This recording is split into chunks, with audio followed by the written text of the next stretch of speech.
Before humanity knew fear, it knew awe. And from that awe, something forbidden took its first breath. They came in light, but the light carried a shadow. The earth still remembers, even if history does not. In every forgotten age, one truth endures: the story of the Nephilim. Before the fall, there was order, and a single question that burned brighter than law. They kept records. They sang names. Their duty was to observe, never to possess. We were given the charge to watch, to protect the fragile flame of mankind. Boundaries were not suggestions. They were law, carved into light by hands that do not err. Knowledge always sings to those who listen. Sometimes it sings the wrong song. I saw threads fray high, not from force, but from choice. They were the watchers of the watchers weary, silent judges who felt the first fracture in the firmament. We came to understand them as more than observation parade, and in that understanding, we were doomed. They watched the simple rites of hearth and hunt, and felt unfamiliar warmth that no law had named. They were crude, and yet in their crude hands lived patterns we had not catalogued. Curiosity spread like dawn, first a glow, then a fever. I told you, seeing is not always blessing. Some truths break what holds us whole. I tasted mortality in her palm, and discovered hunger where duty had lived. We taught them names for the stars, for the soil, for iron, and with each name, a new lever was born. To give a blade is to give a choice, to protect or to pierce. Even the beasts who guarded the world felt the rupture of them. They did not consent to what followed. In her laugh, I found a refuge that no law had given me, held a strange sanctuary of flesh. I saw consequences braided with desire. I spoke, and they heard fear. Some heard opportunity.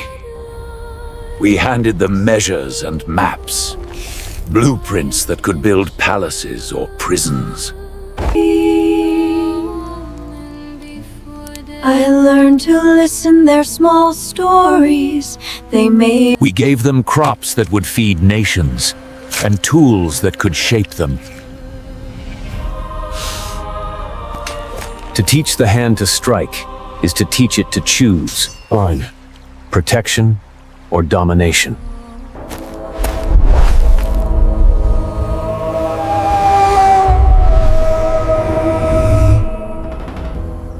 I learned how small a life could feel, and how vast the longing it conjured.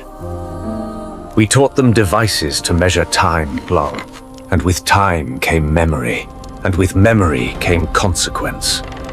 Crossing that line changed the physics of their bounty. Dust would cling where it had never clung before. Compassion became transgression when it took the form of interference.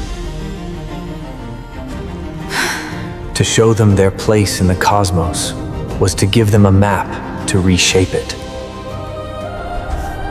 We taught them to harvest not only field, but fate. Prophecy is a burden that stings like frost. It tells you what will happen, not how to stop it. I told them a story that no law had scripted, of warmth, small and dangerous. When you hand someone the key to craft, you hand them also the ability to lock or liberate. They knew boundaries in ways that weren't written. Instinct older than law. She learned a song of the skies, and in her singing the world tilted. Quietly, irreversibly. You were warned. We have always warned. The line exists to keep balance. Skill without restraint becomes a force that redefines right and wrong. A life was born between worlds. The beginning and the bargain. We had made something new, and with creation Kai's responsibility we had not intended to bear. They used my words to decide whether to hide, to celebrate, or to weaponize what we had given them. You are not naive. You are perilous. Love can be a blade if wielded without heed. They learned to make something permanent out of brief copper and fleeting lead. Permanence that would change hunting into conquest. Small mercies bent the rules. The world noticed, and the Guardians grieved. We named the child for Dawn. It was our small rebellion, and our greatest fear. Order must be maintained. Mercy must have a measure. We do not decide lightly. I seeded ideas like embers among those whose hands would feed them into flame. I pleaded for restraint. Some hearts heard prophecy as pretext, not warning. They were not monsters at first. They were more startling than that, Twin. They were proof that boundaries were porous. We had sown change, and the change began to rearrange the world we had been asked to guard. Strength unchecked bends the moral arc. What fed became what ruled. We pleaded for order. The cosmos answered with measures that would echo in flesh. We taught them craft. They learned status. Tools become symbols, then weapons. I swore an oath in a tongue of wind and sand, and so the knot of my fate tightened. Nature takes score when you teach a species new ways to survive. The ledger grows heavy. Heroism and hazard sat in the same chest. They learned to fear the gifts they had asked for. For the harmony of creation, law must stand above compassion. Recall where mercy remains, bind where rebellion takes root. We tried to steer their fear towards structure and hanging. But structure can be used as a scaffold for more than order. We bent our gifts into secrecy. Secrecy became the seed of shame. Where awe once lived, envy found a foothold. Envy is a tinderbox waiting for the spark of pride. Once the dust of earth settles on wing, ascension is not a foregone right. I taught him myths to ground him. Myths are shelters until they become cages. We had to choose a sentence to preserve the order we were sworn to uphold. To choose protection was to choose complication. To choose exile was to choose guilt. Get back! We told you to respect the boundaries! Stay away from here! A single display of power can rewrite a community's terms in a single heartbeat. The balance is tipping. Is the child a blessing or doom? Some things are both gift and indictment, and we are not made to carry them unmarked. Power seeks the quickest route to ascendancy. Ideas are its ladder. Hey, look what you did! I'm sorry! Difference provokes projection. What is strange is easily made guilty. The instruments of law were not fashioned for sentiment. They were fashioned for consequence. We chose exile as an act of love, and as an admission of defeat.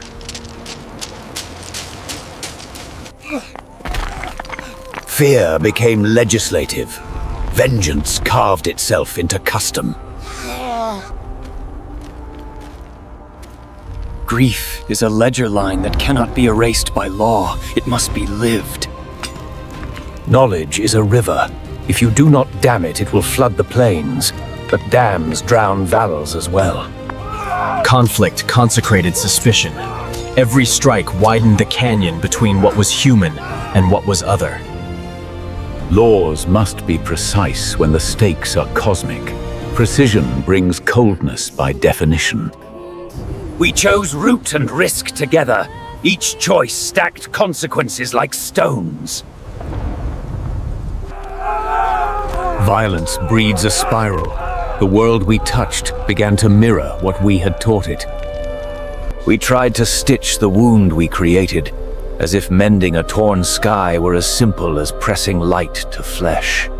To preserve the greater order, individuals must sometimes be cast aside. Exile is not only leaving home. To live fully is to accept the body with its grief, and to learn an entirely different courage. He stood between gratitude and suspicion, a living hinge the village could not decide how to use. We turned craft into system. Systems shelter and suffocate in equal measure. Power must be balanced with wisdom. Few hands learn to hold both without cutting. You cannot undo what you have done. You can only choose what your remaining days will protect. The world was rearranged, not destroyed. New orders grew from the fissure we made. From rupture came a scaffolding for society, gritty, imperfect, and reliant on fragile trust. We kept what we could, small mercies, small joys. They became our anchor. They tried to write new codes. Fragments of compassion stitched to rules of survival. Even law can evolve when it listens to consequences rather than only to itself. He needed to know his story to choose his path. Lineage is a map, not a chain. When light loves the dark, the world rearranges. And then, it opened its eyes. In that moment, I knew precisely what I had done. The very order of heaven felt it. A fracture in the fabric of creation. It did not cry like a human child. It simply watched us. The beasts of the earth felt the anomaly. A soul too large, trapped in a body too small. It was my son. But it was not of this world. My sin was not a secret. It was an invitation. My curiosity had now become their hunger. We were no longer guardians. We were gods on foot. They saw us as beautiful. We saw them as pure. A fatal exchange. We did not merge in flesh as mortals do.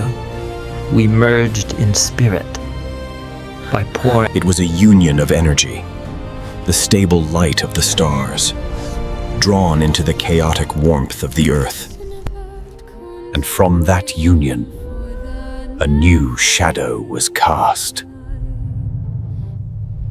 We had broken our oath! And instead of regret, We celebrated! But the human form was not designed to contain the power of the heavens. Azazel just put his hand on my shoulder. His thoughts were clear. We were blessing them, he said. We were creating a superior race. We justified our fall by calling it education. We shared secrets of the cosmos, of the earth, And of the metals hidden within it. We gave them power. And in return, they gave us something we had never known in heaven. Adoration. And so, we swore new oaths, not to heaven, but to them, to the blood of the earth. All 200 of us who descended broke the covenant. And then, the births began. All across the land, the consequence arrived. They were not children. They were giants, born of celestial light and mortal flesh. They grew fast, like ancient trees. In a single year, they surpassed their human mothers. They had the strength of an angel, but none of the restraint. The earth became their playground, and the great beasts, the primal spirits of the world, learned to fear them.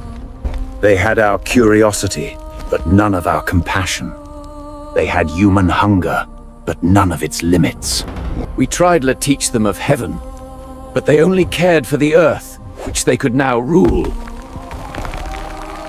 The people who had once loved us now became the first slaves to our children. I asked myself, can the divine essence truly dwell in a mortal form? The answer was no. It does not dwell. It corrupts. It burns the vessel from within. Their bodies grew, and so did their hunger. A celestial, infinite hunger, trapped in flesh. They consumed the bounty of the earth, every crop, every beast, until nothing was left.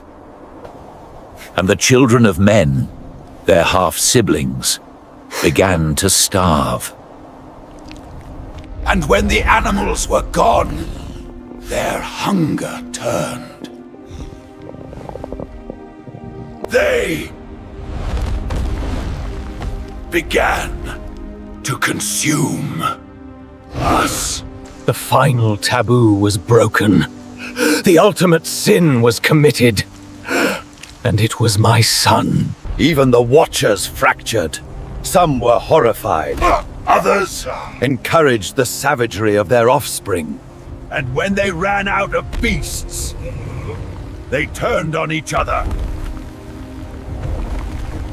The mothers, the daughters of men, they could only watch as their world was eaten by their own children. Semyaza, I'm the leader of the fall. And the survivors, hiding in the dark, prayed. They prayed for deliverance. Our story was not the only one. It is a memory etched into the soul of all mankind.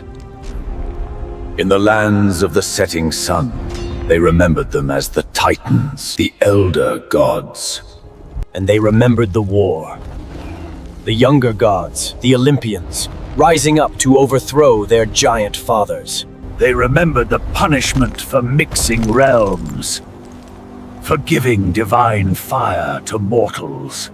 A war for power, a punishment for a forbidden gift. It was our story, told in their tongue.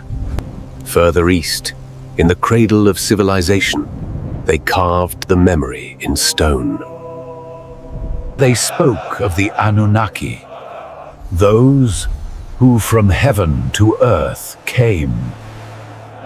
They too took the daughters of men. They too created a bloodline of half-gods to rule as kings. They gave mankind knowledge. They gave them kingship. And in return, they took their freedom. In the land of the black sand, the story was not one of sin, but of divine right. The pharaohs themselves claimed lineage from the gods, sons of Ra, the sun. Their art depicted it plainly. The gods were giants, the humans were small, the pharaohs were in between. Titan, Anunnaki, son of Ra, or Nephilim. The names change. The story remains. It is a global memory, a truth buried in myth. That we are not the first masters of this planet. We were an experiment, An interruption. And now, we were the prey. We are creating a superior race. Our arrogance was to believe we could control the fire we stole. But the fire, the divine fire, does not wish to be controlled. The divine essence, trapped in flesh, it does not become human. It goes mad. They were too large to live among us, and we were too small to stop them. Even Azazel saw his mistake. We didn't create guardians. We created consumers. I stood before my son, the first of them all. But there was nothing left. Only a cage of flesh and an ancient screaming hunger inside. He struck me. His father. His god. And he felt nothing.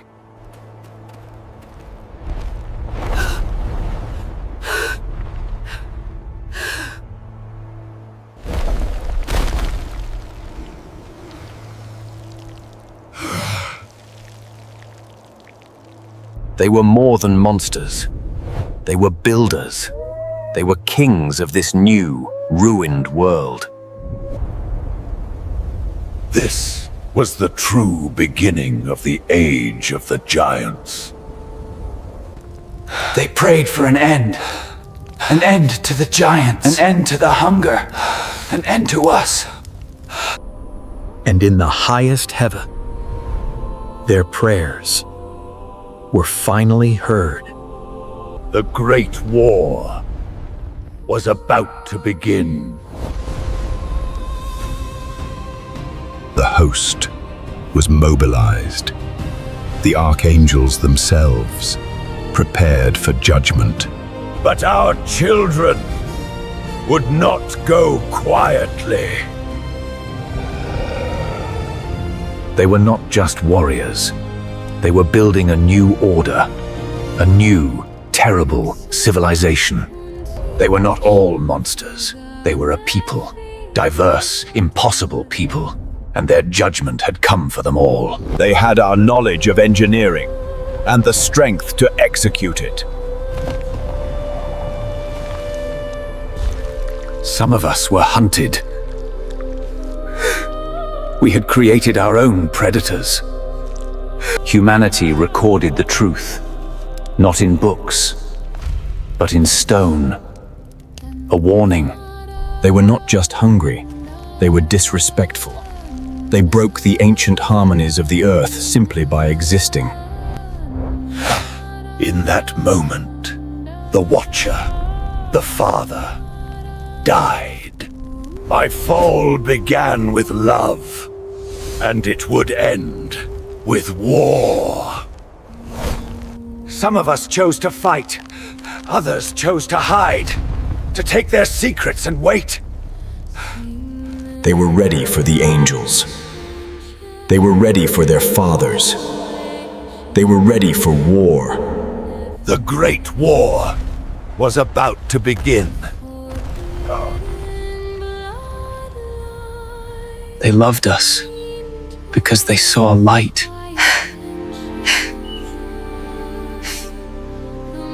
And we twisted that love into this. The first war was not between gods. It was between angels and their children. It was a war the earth had never seen. The fire of heaven against the fury of the soil. I had made my choice. I would protect my blood. We fought the fallen alongside our forbidden creations. But we, the Watchers, had taught them too much. They knew our weaknesses. Host could not destroy that which was bound to the earth itself. It was not mercy. It was a pause. They would wait. And then silence. For the first time, heaven was silent. And in that silence, a new order rose. Heaven had stepped back. They were no longer children. They were kings. And humanity found their new gods. Their rule began, not with law, but with stone. They enslaved the survivors. The children of men became the tools of the children of angels. They had the strength that we had given them.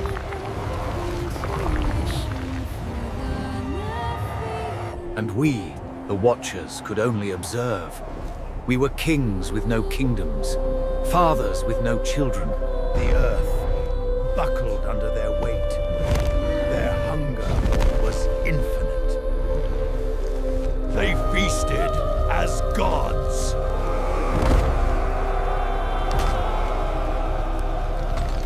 They established kingdoms. My son, firstborn, ruled the land of Enoch, named for our memory. They took wives, both from humanity and from their own kind. They were a new, dominant species. And all the while, the others taught. Azazel taught them the secrets of the stars, of metals, of war. Humanity calls them the wonders of the ancient world. We call them the footprints of our arrogance. They moved stones that modern nations cannot move. They built tombs to rival the mountains. They were obsessed with the eternity that heaven had denied them. They marked the stars they could never return to.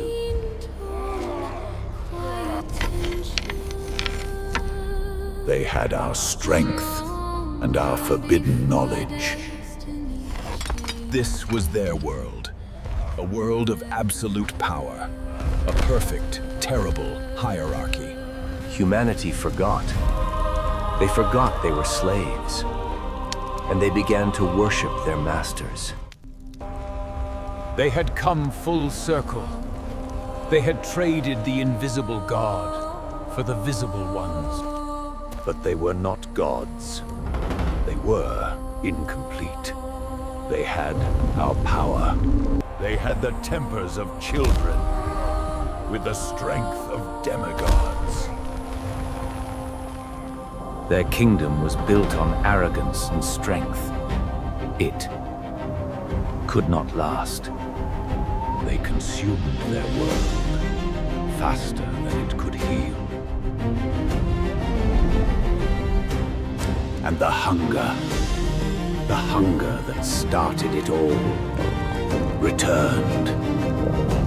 While I taught them nothing. I had already given them too much. And the bloodlines thinned.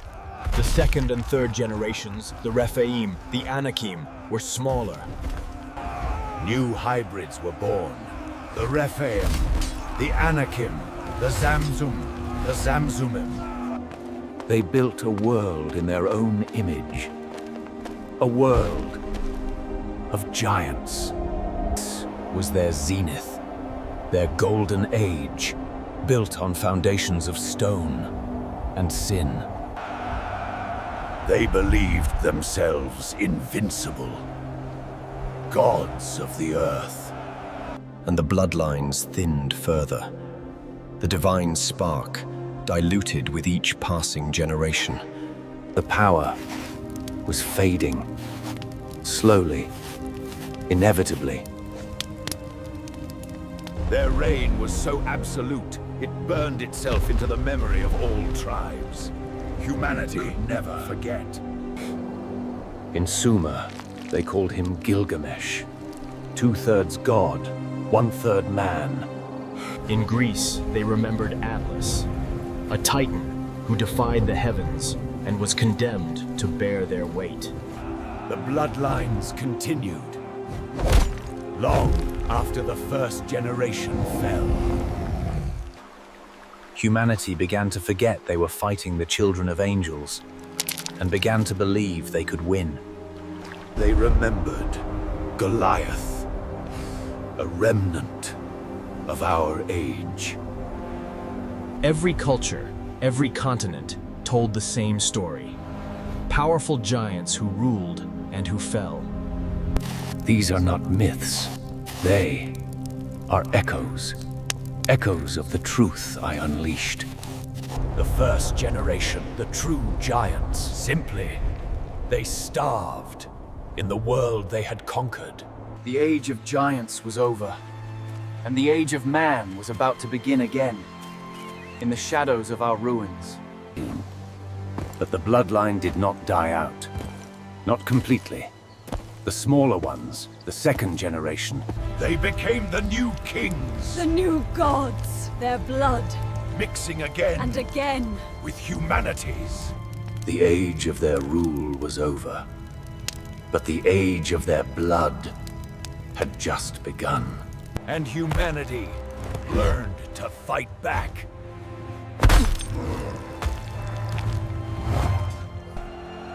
The last of the old world had fallen. They left echoes, scars on the planet, questions that humanity would ask forever. A new age was beginning. But the blood never went away. It simply hid in the bloodlines of kings. And once again, the desperate prayer of a single righteous man.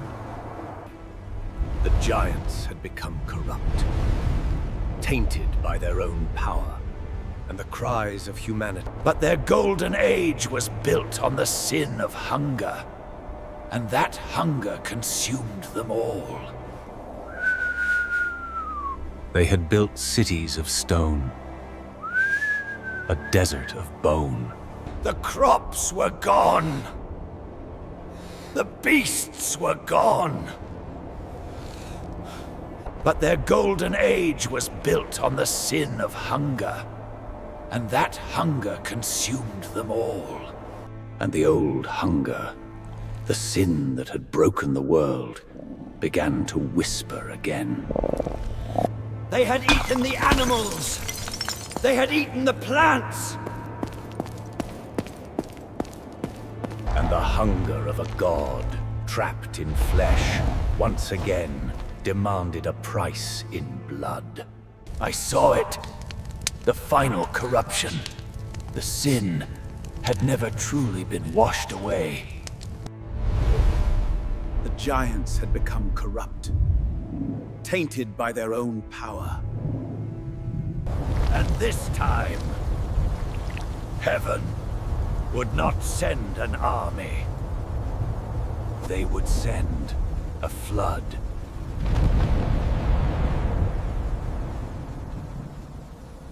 Even their strength finally failed them. Azazel chose survival. He took his secrets into the dark. Their works became their tombstones. The meek began to inherit the ruins.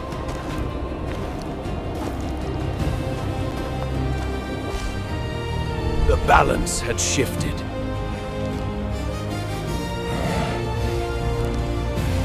Power, built on hunger, consumes itself. A lesson learned too late. The legacy lived on, unseen. The prayers were answered, but not with salvation. Heaven's patience had finally broken.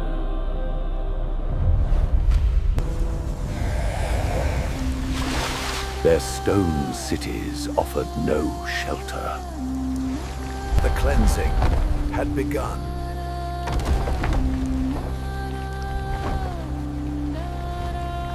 Even gods of flesh could drown. The innocent suffered alongside the guilty. Some escaped the judgment. The water finds everyone. The rain was over.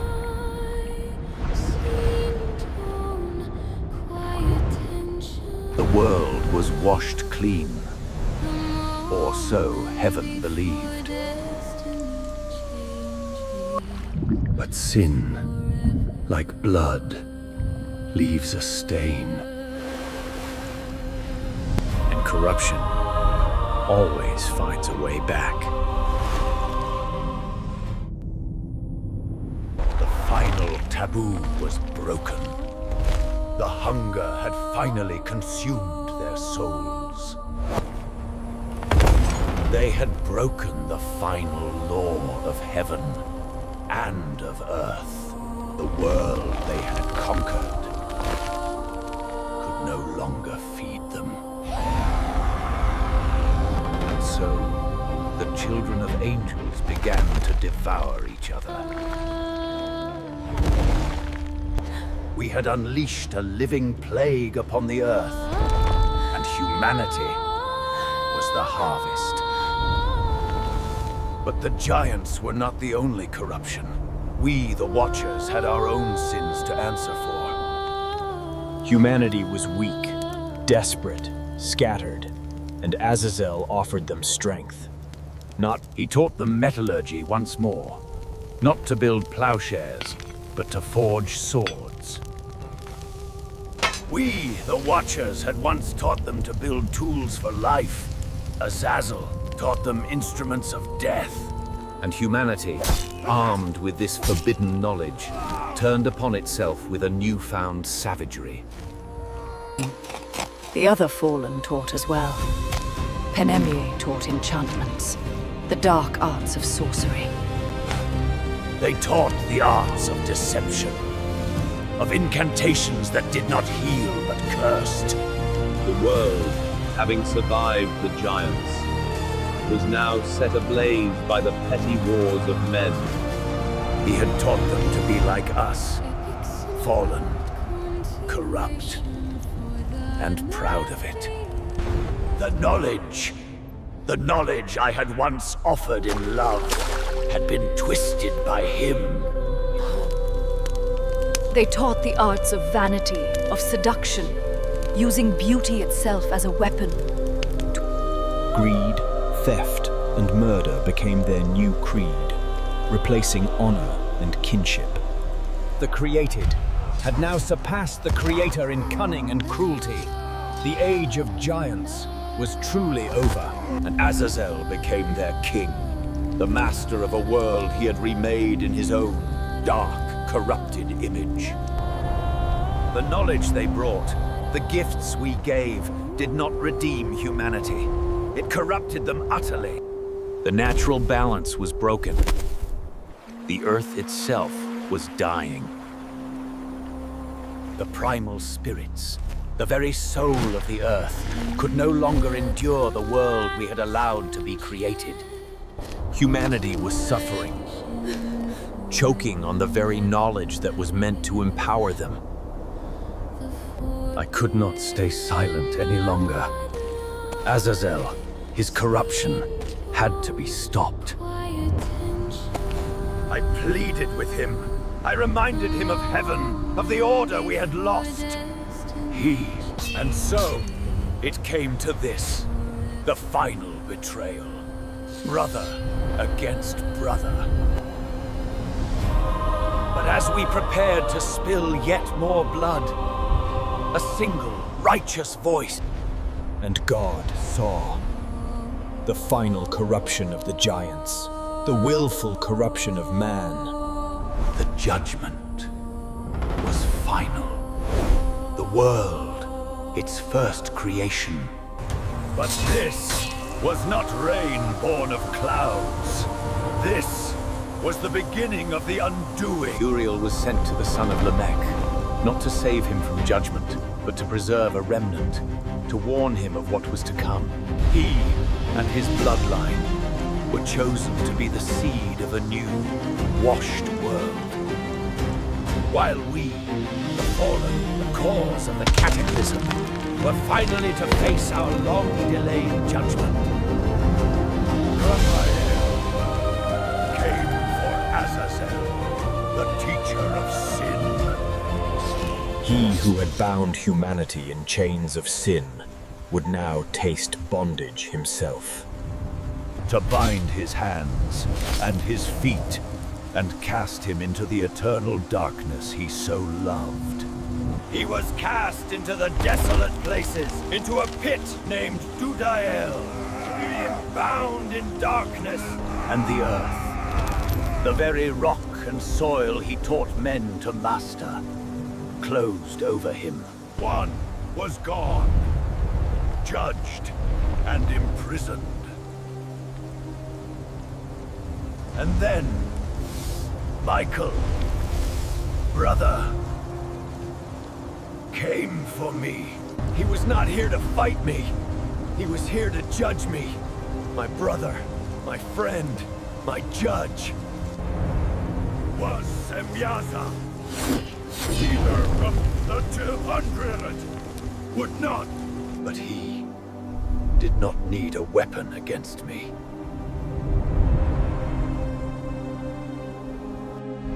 He showed me the ultimate price of my sin.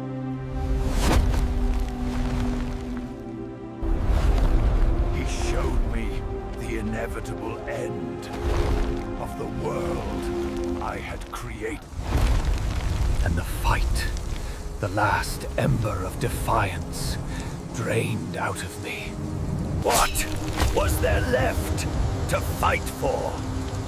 Only judgment remained. He, my brother, judged me, and in his touch I felt not wrath, but heaven's grief. I was to be bound, hand and foot, and cast, not into the void like Azazel, to be imprisoned, trapped within the valleys of the earth, watching, remembering, until the end of all. My punishment had begun. All of us, all 200 who swore the oath on Mount Hermon, were hunted, judged. The Watchers were gone, purged from the world above. Our children, the giants, were left to their fate, to be washed away for the forbidden knowledge of Azazel. Their swords, their shields, their fortresses. The earth was silent once more, washed clean, or so it seemed. And I was left to watch, to remember. All was lost, save for one single family, one single light against the storm. A vessel built on faith, to carry the future through the flood. The great cleansing had begun. While the righteous prepared, the wicked faced their end. The sentence upon Azazel was absolute. Darkness, eternal. My own sentence was different. Not oblivion, but witness. The archangels returned to heaven, their terrible work on earth. complete. Scattered across the globe, buried alive, we began our eternal watch. Our children, magnificent and terrible, were erased. Their age drowned in the waters of judgment. The corrupted knowledge, the weapons, the ambition, all swallowed by the deep. But life finds a way. A remnant was chosen to carry the spark through the darkness.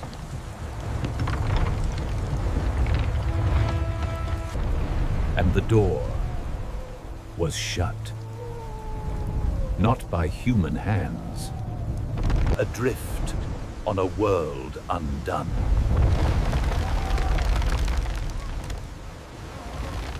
"40 days and 40 nights, the heavens wept. And I listened, bound in darkness. I felt the world being washed away. My brother waited too, for his time would come again. The corruption was buried, drowned. But the seed remained.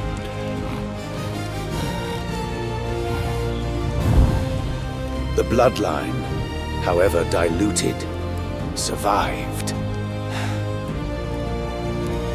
And corruption, like memory, does not drought easily. The world were empty, waiting. Point for the waters to recede.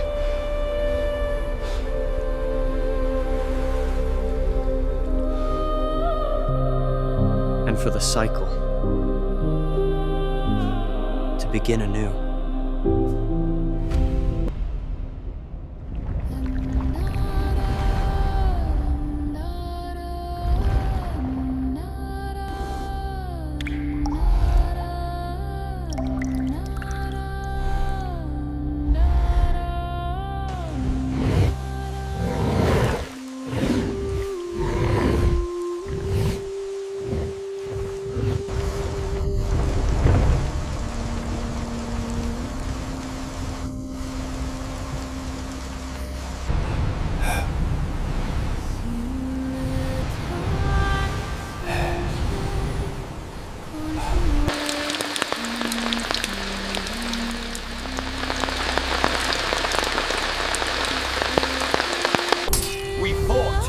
Like brothers, like enemies, blinded by our own rage. But our petty wars were nothing. Heaven had seen enough, and the patience of God had finally ended. The judgment was final. The world, its first creation, was to be unmade, washed clean. But as we prepared to spill yet more blood, a single righteous voice. Uriel was sent to the son of Lamech, not to save him from judgment, but to preserve. He and his bloodline were chosen to be the seed of a new, washed world. While we, the fallen, the cause of the cataclysm, were finally to face our long-delayed judgment. They scoffed, they mocked, they called him mad. For Azazel had taught them to be deaf to heaven's word. Through scorching sun and bitter winter, they built a testament to faith against a world of sin. While the world we had helped create, continued its descent into blood and tyranny. Raphael was sent to bind Azazel, the teacher of sin, the great corrupter.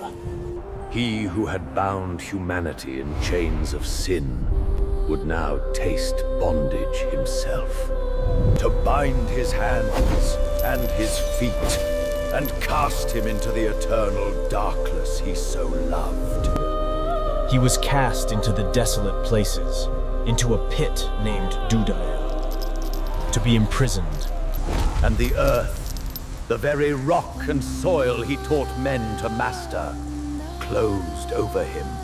One was gone, judged and imprisoned. And then my brother came for me. He was not here to fight me. He was here to judge me. He showed me the ultimate price of my sin. The face of Lila under the foot of my son. What was there left to fight for? Only judgment remained. He, my brother, judged me, and in his touch I felt not wrath, but heaven's grief. To be imprisoned, trapped within the valleys of the earth, watching, remembering, my punishment had begun.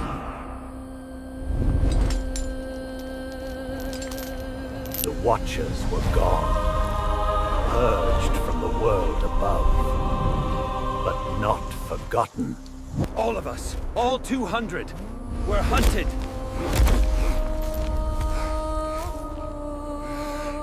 Bound!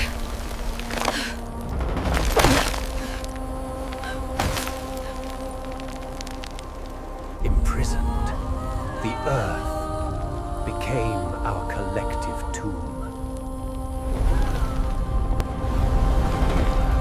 We were left to watch, to remember, buried alive in the our children, the giants, were left to their fate, to be washed away, forgotten, the forbidden knowledge of Azel. Their swords, their shields, their fortresses could not save them from the judgments were complete. The corruptors were bound. And now, the cleansing would begin. And the beasts, the innocent, the primal spirits of the earth that had survived, were given sanctuary. To carry the spark of life through the darkness. And the door was shut.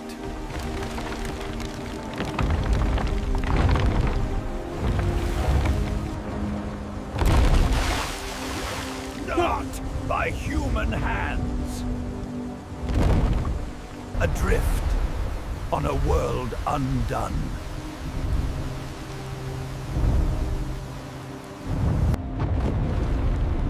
And the fountains of the great deep were broken open. And the windows of heaven were opened. The earth was silent once more, washed clean, or so it seemed. The world was empty, waiting for the waters to rise. 40 days and 40 nights the heavens wept, and the deep unmade the land. And all the high hills that were under the whole heaven were covered. And the ark alone was left alive, a single vessel carrying the future. And I felt it, bound in darkness. My brother, he waited too, trapped, silent, his corruption merely buried. The iron, the swords, the vanity, all returned to mud. Their cities became their graves, their power forgotten. And after 150 days, the rain stopped. And he waited for the earth to be born again. He sent forth a raven, and it found no place to rest. The world was still broken. Then he sent forth a dove. And the dove returned. In its mouth, a sign, a promise. The waters were receding. And the waters abated from off the earth. And are rested.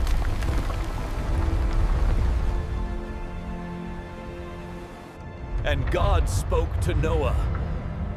The judgment was over. A new world. A new covenant. A new beginning. And the earth was repopulated. Life.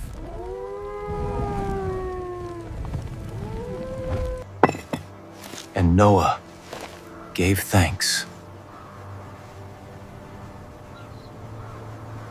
And God made a promise, a covenant, that never again would the waters destroy the world. The old world was gone. The corruption was buried. From these three, the new world would be born. But I remained, bound, awaiting a different judgment. And my brother, he too, waited. His corruption sealed, but not destroyed. The age of the giants was over.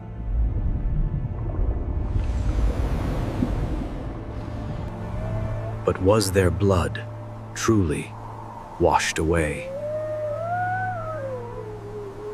The world was given a second chance. But the flood had only cleansed the surface.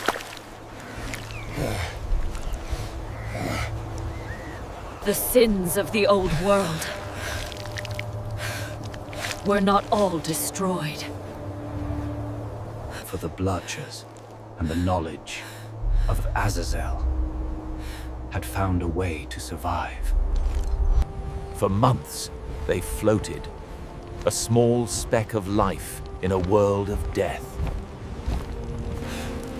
Their faith was their only anchor.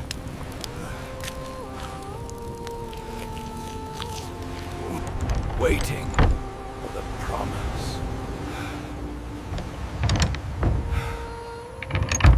Each carried their own future. I felt them, the last of the old blood, and the first of the new. And then, after a year of chaos, stillness, the door was opened.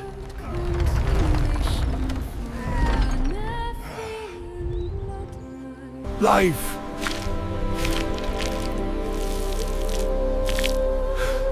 had returned. A blank page. A new chance. A promise from God. The work of rebuilding began.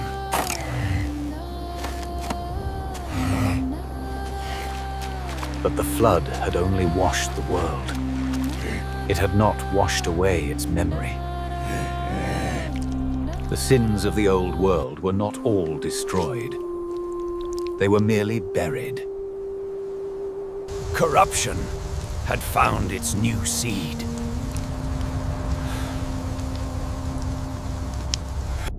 And I knew it was not over.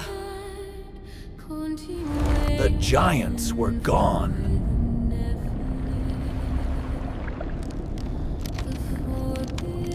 But their legacy, their corruption, had found a way to survive. The new world was already compromised. The blood had survived the flood.